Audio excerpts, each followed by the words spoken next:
यानंतर बातमी आहे हिंगोलीमधून। हिंगोलीतील पोलीस कर्मचारी विलास मुकाडे यांनी कौटुंबिक वादातून सासरी जाऊन गोळीबार केला आणि याच गोळीबारात पोलीस शिपायाच्या पत्नीचा मृत्यू झाला आहे।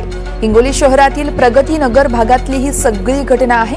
आरोपीला कारवाडी परिसरातून सध्या ताब्यातही घेण्यात आलंय। वसमत शहर पोलीस ठाण्यात कार्यरत असलेल्या विलास मुकाडे या शिपायानं अंधाधुंद गोळीबार केला।